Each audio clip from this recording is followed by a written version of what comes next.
Hey there, it's Wayfair here, where delivery and setup are as easy as a few taps on your phone. You're relaxing in an old hammock, scrolling Wayfair's app, when you spot it, a brand new patio set. Next thing you know, Wayfair delivers it right to your patio and sets it up. Oh, you need a new grill too?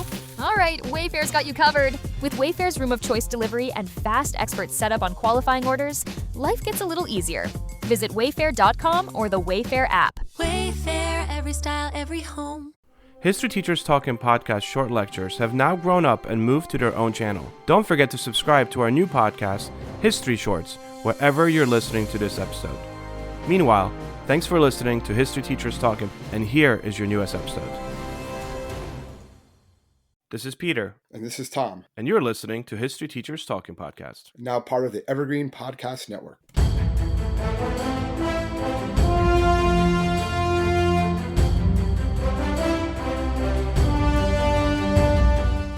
All right, this is Peter Zablocki and Thomas Fresca, and welcome back to our podcast. I think this is a really fun one. I mean, I think so. A little different than what we normally do in the past, I would say, yeah. All right, so what do we got today, Tommy? Well, in honor of the shopping season, the holiday season, right, we're going to be looking at the rise and fall, and to a small extent, the rebirth of the American shopping mall. Really how the idea came about, the craze that it was when it was, and then the decline, and then how some have bounced back on in with like new concepts and things of that nature. It's not exactly the same as what they were before, but I guess we can talk a little bit about, because you and I kind of grew up in a generation where malls were a big deal. Like I remember going to the mall, like that's what you did on the weekends. Oh, let's go to the mall. And that's all you ever did, yeah.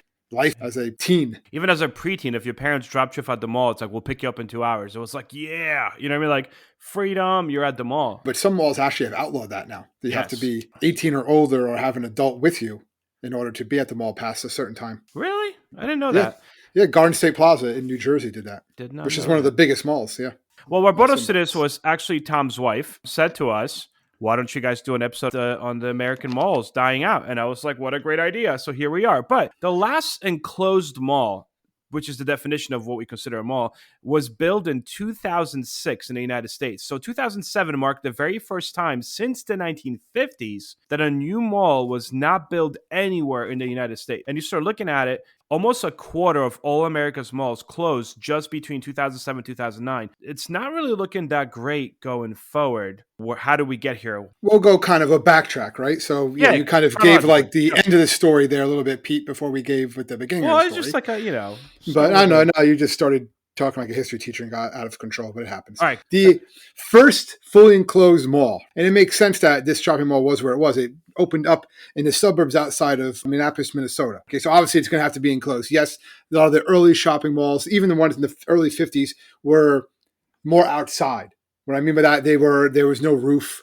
They were more like there were gardens and stuff like that. So it kind of resembled the malls if you like looked up a mall today, or like the malls from like the 80s and early 90s.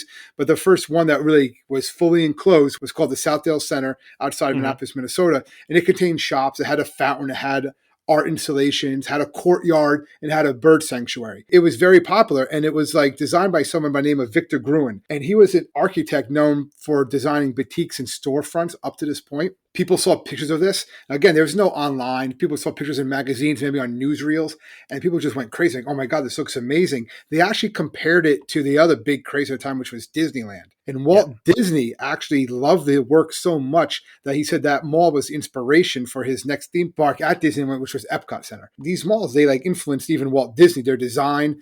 Now, you look at it today, some of these pictures, it looks outdated. So that was one of the problems that led to the fall of malls, which we'll get to later, is they didn't really update with the times a lot. But it was a perfect thing at the perfect time, because at the same time in the 1950s, you also had an increase in the interstate highway system. So suburbs were growing at like really fast speeds. So having these like mall centers where people could get to easily now through the highway system, plus the fact that this is post-World War II America, the middle class was growing and had more money to spend. And then why did it spread nationwide? It's because a lot of new tax laws changed, which actually made it like more worthwhile, more lucrative, I guess you could say, to invest in commercial real estate. So they started popping up all over the place. And I saw one example that kept on coming up in a lot of the readings that I was doing was that 6 new shopping center plazas were built around a place known as Cortland, New York between 1950 and 1970. Even though the population barely got bigger, 6 shopping centers popped up around there. And I was thinking about this from like where I grew up. There were probably like 5 or 6 malls within 20 miles, 25 miles from where I grew up that you could just go to with ease. And you wanted to go drive a little farther, it could be even more. You know what I mean? Well, and I feel like you always have to drive further to get to the bigger mall. The bigger mall, but they were still, even the malls that weren't as big as like they were still big size malls. They had a lot of them had movie theaters, they had arcades, they had those anchor stores, which we'll talk about. So it just gives an example. A lot of these suburbs, they pop up. But I was looking at this map. If you really look at the map, most of them are in like the Northeast, and you have a couple in the Midwest, but you go like by like California or like the West Coast, there's very few malls. You have a couple in the Midwest. You have the Mall of America, which is the world's biggest mall, which in Minnesota, which we'll talk about. But if you go up and down like the East Coast, particularly like the Northeast, there's malls everywhere. It's like basically a explosion of capitalism is what you're seeing when these malls and all these stores and stuff like that are popping up. But it really is like the perfect time because it's just people having money and they're just growing, right? In the 1960s, there were about 4,500 large shopping malls in the U.S. At least 3 new shopping centers opened up every day since 1956 to 1960. So in that 4-year span, there were new ones opening up pretty much every day around the country. It's not like the idea of a shopping mall was altogether that new. The difference being here is that the key, as you mentioned, is the fact that now it's climate control and it's enclosed, because the initial malls were around really shopping malls, meaning like a bunch of boutique stores kind of lined up next to one another. Really, the first one opened up in like 1920s in Missouri, and then another one in late 20s, early 30s in Ohio. In 1930s, what ends up happening is this line of boutique stores start, instead of facing out to the street, they start facing inwards. So it forces people driving by to actually pull in, stop, and now walk around. Victor Gruen, an Austrian Jewish architect, decides to capture this life that he left behind in Europe, this idea of like a bustling town square. That was the whole key. And it's interesting because a lot of malls are called town square. And that was his big idea. It's like, let's create like a town square that's enclosed. So regardless of whether it's snowing or raining, we could bring U.S. communities together. This idea was like to replicate the feel of really like a medieval market, or think of like a Greek agora, like a community space where people could meet, exchange ideas, but also purchase goods and services, right? Like, yes, the shops are an important part of the design, but they're not the entire point of the space. Like even when Gruen envisioned the first mall, when he built it, he thought like maybe they'll have medical centers, maybe there'll even be schools, and you could take classes, and you could have the gym. Yeah, it was like the center of your town, like we were saying before, and that's why they had like the bird sanctuary and stuff like that. It wasn't just all for selling goods, and that's really what the malls were in the beginning. And then the 70s made it very American, right? Because the 70s brought in a new invention. The first one was actually New Jersey's Paramus Park Mall. 1974, they add basically, when you think of a mall, what else do you think of besides the stores? You think of the food court. Just think about it now, smelling all those smells, right? When you get by the food court, the Panda Express, the Cinnabon, the Philly cheesesteaks, right? The chicken teriyaki, all right there. And that starts in 1974, Paramus Park Mall. And they did this because they figured it would be a good place for teenagers to safely socialize, right? They can come here, their parents drop them off, they can even eat dinner here, type of thing, right? It becomes like a cheap way to get like, maybe go on a date or something. But it was also a way, right? It's always capitalism, right? For the mall owners to make more money, because now they rent out these very small space where these people are turning out pretty quick food, like Nathan's hot dogs, like we said before. Sure, like $5. Literally, I was at the food court the other day. A Nathan's hot dog was like $5.50. Well, that's inflation. Because everything's getting a bit more expensive. And you don't have like big restaurants and stuff like that. That's going to come later on.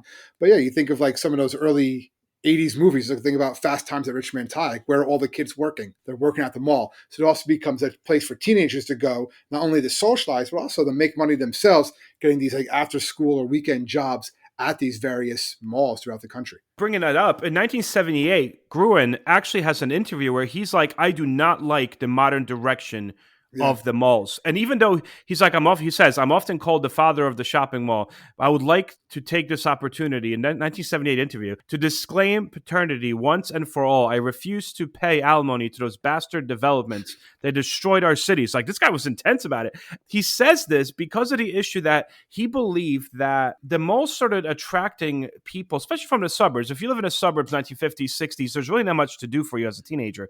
You start going to the mall. But his big thing is, it almost seemed like the mall attracted so many people that it had a huge negative impact on the previously established urban landscape. You used to have these like little towns and the little boutique stores, and people would shop in town, and you would know the hardware store owner and all that stuff. And all of a sudden it destroyed that. And he says it actually like destroyed the fabric of small town America, where everyone looked out for everybody else. This idea of like, you could send your kids out in town, and if like Jimmy doesn't act well, you're going to hear it from Mr. Smith from, the hardware store. And like, that's gone now. By 1970s, 33% of all U.S. retail sales were happening at shopping malls. But in 1980s, it was over 50%. It was at 52, 53% in some areas. So it's just growing. People just say, well, we're just going to go to the mall. We're going to do everything we need to get at the mall. And that's what it came. And he also, I saw that he didn't like the idea of like malls started building, obviously, because their volumes come up. So they build these massive parking lots. Right, there's this asphalt everywhere. He's like, that's just destroying like the beauty of it, like the architecture of what the mall is really supposed to be. And they just keep on growing. By 1986, there were 25,000 shopping malls nationwide. Consumer Reports named it one of the top 50 inventions that revolutionized consumer life. It was right up there with birth control and antibiotics. That's the so American it's like, mall.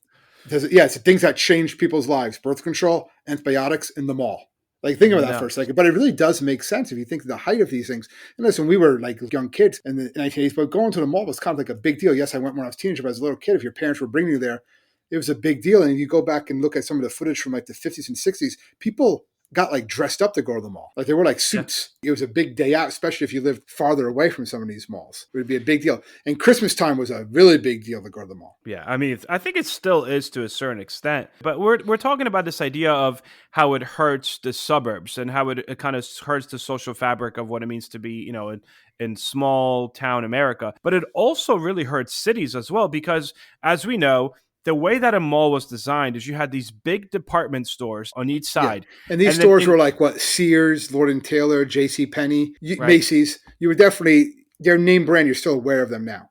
Yes. So they are the ones that were like the big stores. And in between, you had these little shops, which were actually known the anchor stores, the little businesses. But really, every mall was designed the same way. You took a big department store and then you put another department store and build a bunch of little ones in between. Now, this is important because the growth of the department store it really started in 1920s. Before that, it was catalogs and Sears catalog. We know that.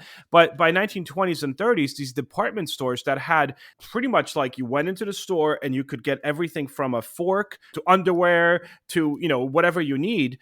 That was really a big city thing. New York City, Boston, and Philly, right? You name it. Major cities had these big department stores. Once the department stores were brought into the suburbs and became like the cornerstones of the mall, it actually took away from downtowns of like cities. Yeah.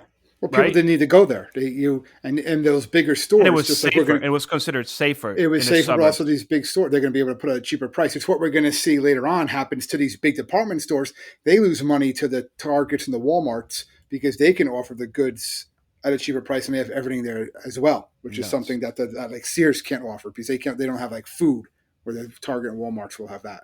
And also talking about changes like societal change, right? Think about it. Prior to this, all these department stores were located in the cities where you could, public transportation. Now, because the malls are encircled by these wide highways, they lack sufficient public transportation connections. They become impossible to get to without a car. So that further changes how the consumerism in America works and how people, if you want to participate in capitalism and consumerism, you actually now need to purchase a car to go shopping. And like we said, this mall culture just keeps on getting bigger and bigger. And I guess you said the apex of this, right, was in 1992 when you have the Mall of America opened up in Minneapolis. Yep. It's still the biggest mall today.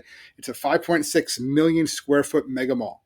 You have over 500 stores, a theme park, a roller coaster, an aquarium. There's a wedding chapel. There's a comedy club. There's an escape room. There's a movie theater. I think there's even a hotel in it.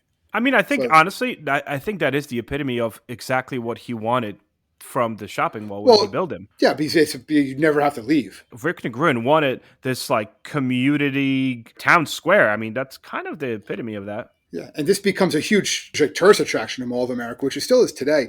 It still draws about 43 million visitors every year, about 900 million in sales. So like the Mall of America still does well, mostly because it is the biggest and Americans want to go there just for like the factor of it. But other malls which we'll get to in a little bit, do pop up and they follow that model, they do not do the as well. And we'll get to that, why that starts to change. Really shortly after this mega mall gets made, it was kind of built and then other people start copying it. And then right away, everything starts to decline. What leads to this decline? One of the things is the big department stores, the stores that were these cornerstones of the malls are the ones that are actually flailing the most, the ones that are filing for bankruptcy. It's for a couple of reasons. Like one, like you said, those stores are leaving. And it's because they're cannibalizing each other. There's too many malls. Yep. Too close. People are like, well, I don't want to drive to that mall. The traffic's too crazy. Or that mall is too difficult to find parking, right? Or whatever. So they're going to go to these smaller malls. But in the smaller malls, they don't have the anchor stores. But the anchor stores go to these bigger malls. So then the smaller stores don't have as many stores. So then they start to go under, right? Because American shopping habits are really starting to change because they're being replaced by these one-stop shops like Walmart and Target, which is then going to reduce people even going to these big department stores. If they're not going to those big department stores, they're not going to be, oh, well, while I'm leaving Sears, let me check out, see what else is going on. No one's going just to go to like a Sam Goody, which I know some listeners might know of that store. That's not a thing anymore. The younger ones would be like, what's a Sam Goody? But that was like a mall staple store. Well, but that's what it was. People would go to these big stores, and then the anchor stores in between would be like, well, as I'm walking from this one to that one, I'm going to hit up the anchor little stores. But now the issue is because the big ones are closing, there's almost, you know what I mean? Like, well, there's no reason to go in that side of the mall because Sears is no longer there. So all the little stores on the way from Macy's to Sears are starting to close. What also you're seeing a lot of these malls, like we said earlier, is that they've been around for 20 or 30 years. So they kind of look outdated. A lot of them are getting like these updates to look more modern. So they looked really modern when they were made in the 70s or 60s. But nowadays they just don't have that same like up-to-date look. So mid-2000s are what's called dying malls. Malls that are still open, but they're basically dying because they're losing money every year. And then what really starts to hurt them as the buying trends change is the 2008 recession hit. And that sent tenant sales plummeting, mall vacancy rates soaring. And by the end of 2009, you had a lot of these like dead malls across the country. I remember one was by my parents' house. I remember going out as a kid. It pretty much the whole mall closed down. They demolished it about a couple of years ago and built a shop right there now. But I remember you could see pictures. It was just like empty. It was like eerie inside, you know? Yeah, no, I mean, even now you walk around and you're like, empty, empty, empty. Some. When you start looking at decline of American malls, right, as to like why, it's a combination of economic, cultural, and technological factors. It's not just one reason why they're declining. No, there's not one reason. Not people just woke up one day, I don't like malls anymore. That's exactly not what happened. And everyone's always going to blame the first main one. I mean, this is important, but not the only reason. But e-commerce and online shopping, 100%, it does influence the shopping. It's a major factor because people always talk about Black Friday and stuff like that. And I never really went shopping on Black Friday. And maybe I occasionally just to see what's going on. I remember working in stores on Black Friday when I was a teenager. And it was fun just how people were so crazy. Like, wow, this is nuts. But like a lot of people now, they're like, why I'm not going to venture out into those stores when I could just order the same thing online with a click of a button. So it becomes a lot easier just to do that. And that does become a major factor without a doubt. I just saw this statistic. I can't find it now, but 50% easily is now purchase of goods are purchased online. But then you're looking at changing social consumer behavior, specifically Gen Z and millennials. There's a lot of studies that actually show that in particular, Gen Z and millennials prefer experiences and the convenience of online shopping over traditional mall experience. So one, they prefer to just, if they really need some kind of product, Gen Z and millennials, so that's us, I guess, you and I, Tom. We we are millennials though. Barely, I guess, yeah. So the idea is that we prefer the convenience of online shopping, but also the Gen Z, there's a trend towards spending money on experiences rather than traditional retail. So Gen Z is like, hey, listen, I don't need to buy myself a cool fancy TV. I rather go and see a Broadway play. Dining, entertainment. It's not about owning things as much for the newest generation. Yeah, the middle class isn't as resilient now as it once was. A lot of middle income shoppers, they're going to looking for cheaper things, like you said, because like I don't need the more expensive. I just need one that works, and that give me a little extra money to go to these experiences. But also, they're not making as much, or their money doesn't go as far as this one did. That's talking about with the inflation. So a lot of them are leaving those other bigger department stores or these malls behind because things tend to be a bit more expensive there. Yep. And then kind of returning real quick to what you said before, market saturation, right? Increased competition among Too malls many. themselves. They just built too many malls. And therefore they struggle to attract tenants, not just shoppers, but tenants themselves. Like you build these humongous malls. But because there's already a similar store, let's say there's an American Eagle within 10 miles away in another mall, American Eagle's like, I'm not going to open one here 8 Yeah. miles away. Like, it's not going to work. And then another thing you kind of mentioned, so I guess I'm pulling it all together, this idea of popularity of discount retailers, right? Like Walmart, Target, it kind of diverted consumer spending from traditional department stores. So you used to go to these anchor stores and be like, I'm going to go to a store here to buy some music, although even now no one buys music. But you know what I mean? Like, I'm going to buy CDs here. I'm going to go and buy, remember Payless shoes or whatever? I'm going to buy shoes here. Even the idea of like, you're walking and I'm going to get a sweatshirt from this store, then I'm going to get a cologne from that store. Yeah, Like, the now different you could, bags from all the different stores, and now that's not the case. exactly.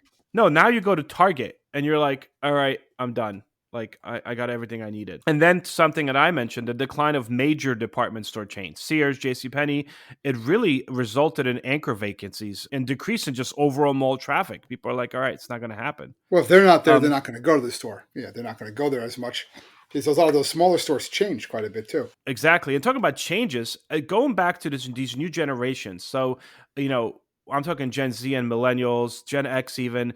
Consumers, because there's drawn a lot more to the experience, they're actually ironically going back to the first mall blueprint from 1920s and 30s. They are drawn to open air shopping environments. Like retail that combines with dining, with entertainment, with residential spaces. You see a lot of that now, where you see these new apartment buildings being built. And right around the apartment buildings, they're like build a mini neighborhood. I see this so many times where all of a sudden you have a Panda Express and it's like outside, you know what I mean? Like it's not part of a mall. And next to it is, I don't know, some burger joint. And it's this idea of like building. Yeah, right there, right behind it. Yeah. I've seen a Exactly. lot of those It's along all in right one off the shot. highways. And what's also a lot of these malls become empty, and a lot of them to show how like totally got consumed by like the online. A lot of them actually became Amazon fulfillment centers.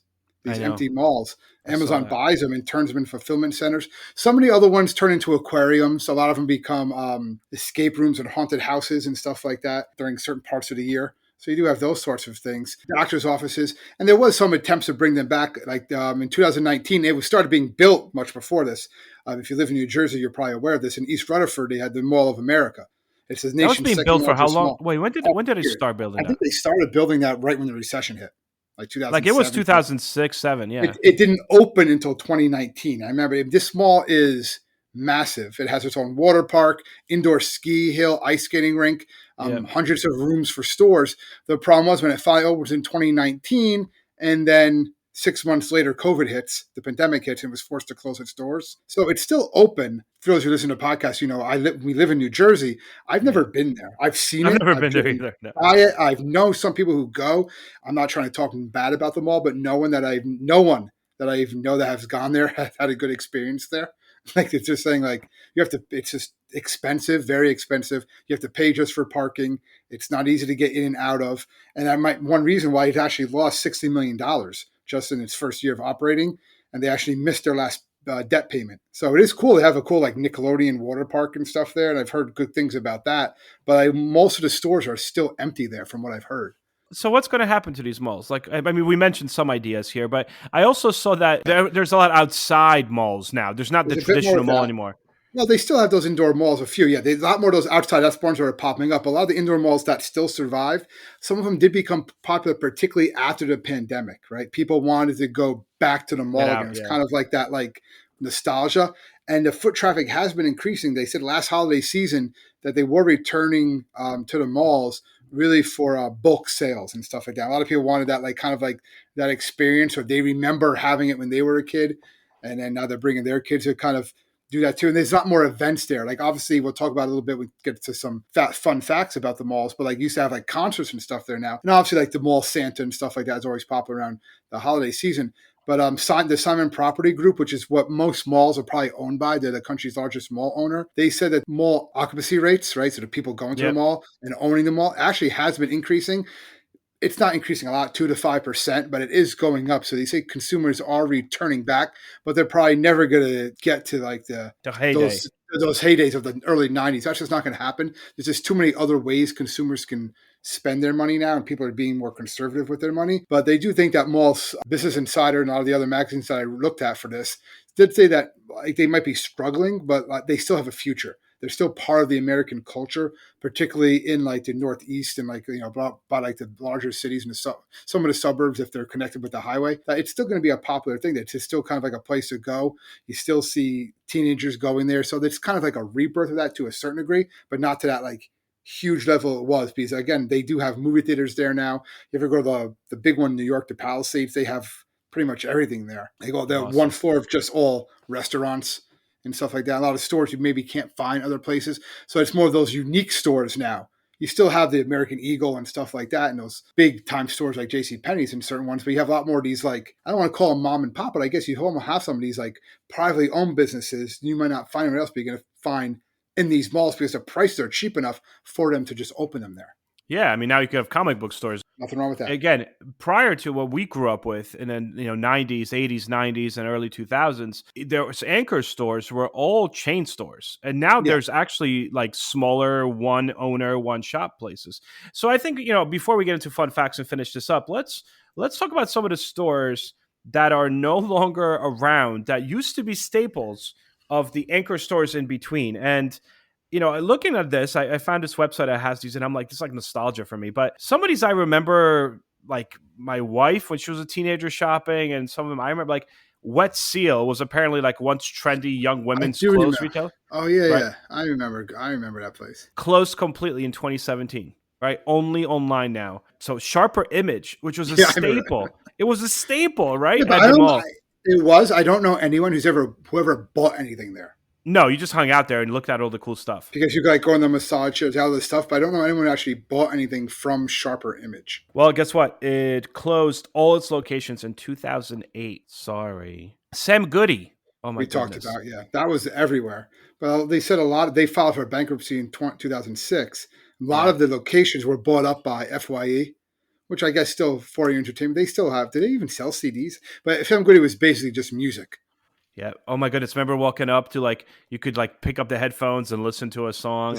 Yeah, which would never, like, I don't think kids would want to do that now, putting on headphones that like 50 other people put on that day. And I don't think the teenagers who worked there ever cleaned. Like, this is one of those things that it wasn't going to survive. It wouldn't thrive in today's market, especially post-pandemic. But yeah, there was, Sam Goody, that was like the place. That was the place to be. Yeah. And so the malls also had their standard smaller stores that were just known staples of the malls, such as KB Toys. KB Toys was the toy store for the mall. Yeah. 100%. Right? One of the largest U.S. toy retailers, actually, besides Toys R Us. And they all died. They filed for bankruptcy, KB Toys, in 2008 and closed all of its stores shortly thereafter. Most of them were in malls. Yeah, most of them all in malls, yeah. Yeah.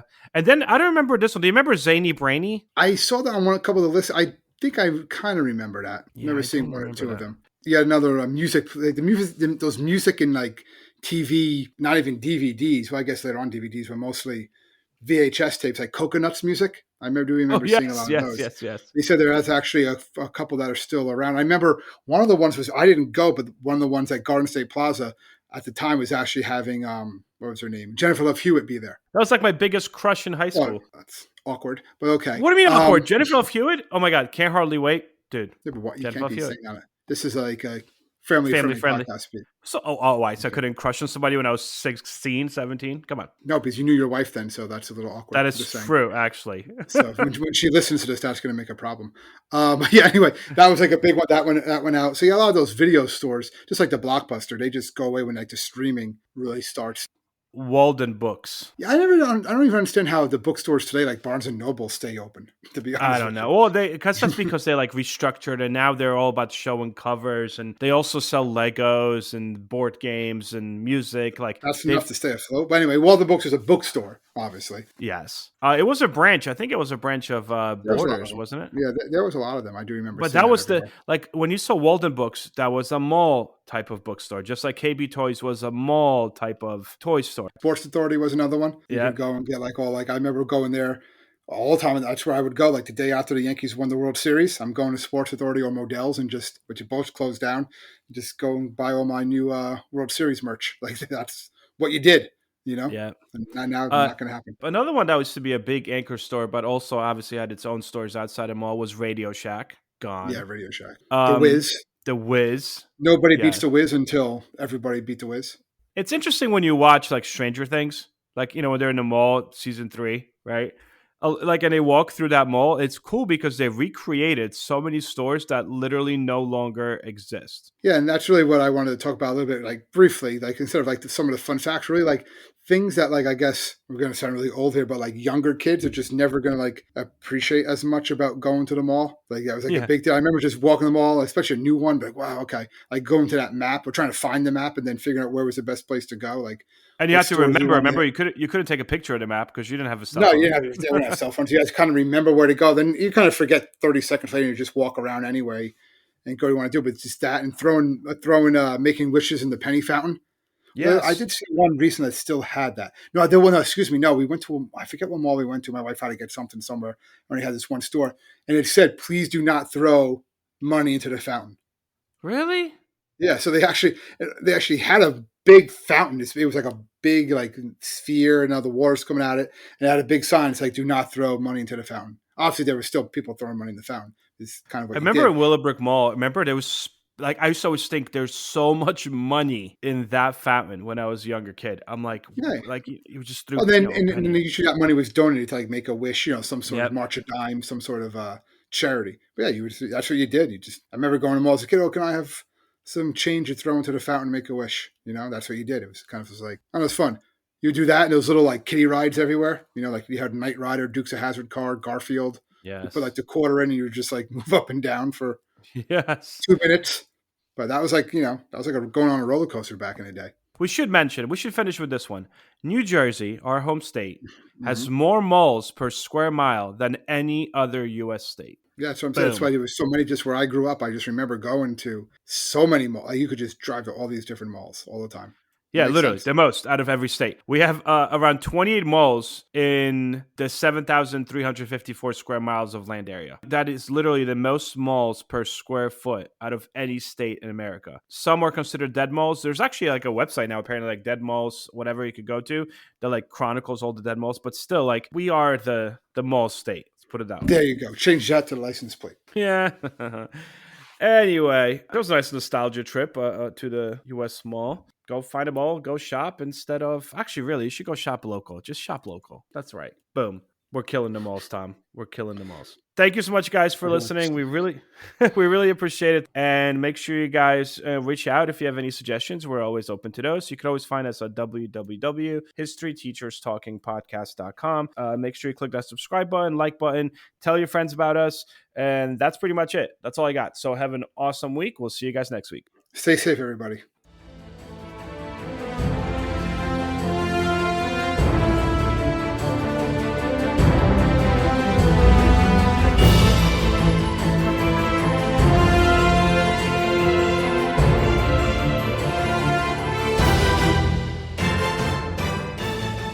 I hope everyone enjoyed our podcast, and if you would like to email us, you can do so at historyteacherspodcast@gmail.com.